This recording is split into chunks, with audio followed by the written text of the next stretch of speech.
यह कहानी है आयुष की। आयुष एक ऐसा लड़का था जो दिखने में साधारण था, लेकिन उसके दिल में बहुत गहराई थी। उसकी आंखों में हमेशा सपने चमकते रहते थे और उन्हीं सपनों में एक सपना था, किसी का सच्चा प्यार पाना। लेकिन किस्मत ने उसके साथ कुछ ऐसा खेल खेला कि उसका सपना हमेशा सपना ही रह गया।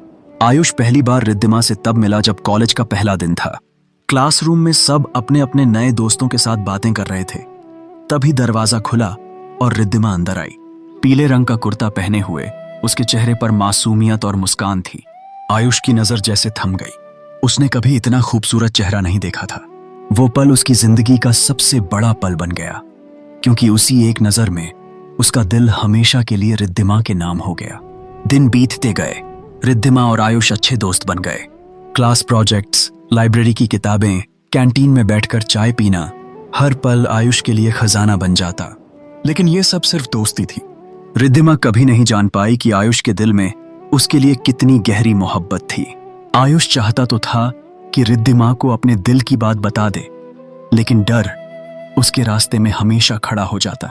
डर कि कहीं दोस्ती टूट न जाए, डर कि कहीं वो उससे दूर न हो जाए।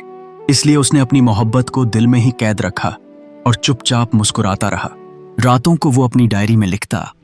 आज वो मुस्कुराई तो लगा जैसे पूरी दुनिया रोशन हो गई। आज उसने मुझे नोट्स दिए तो लगा जैसे सारी मेहनत रंग लाई।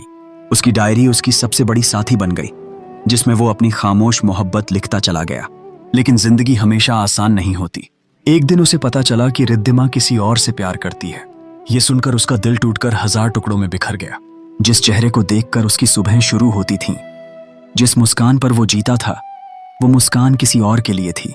उस रात आयुष अकेले छत पर बैठा रहा, आसमान के तारे देखता रहा और आंसू उसकी आंखों से बहते रहे।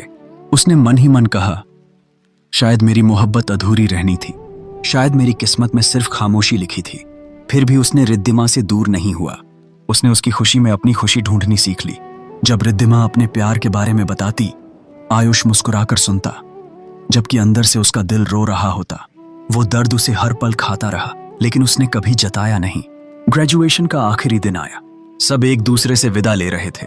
रिद्धिमा ने भी आयुष को गले लगाया और कहा, तुम मेरी जिंदगी के सबसे अच्छे दोस्त हो।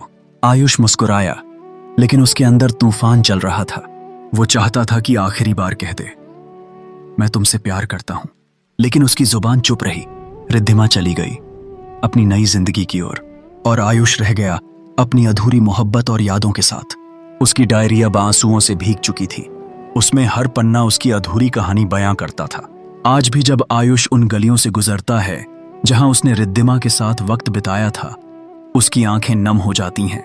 वो जानता है कि उसकी मोहब्बत कभी पूरी नहीं होगी, लेकिन उसने मोहब्बत को पूजा की तरह जिया है, क्योंकि सच्चा प्यार वही होता है जो बिना पाए भी किसी की खुशी में अपनी खुशी ढूंढ ले। आयुष की यही एकतरफा मोहब्बत उसकी जिंदगी की सबसे दर्द भरी लेकिन सबसे खूबसूरत कहानी बन गई।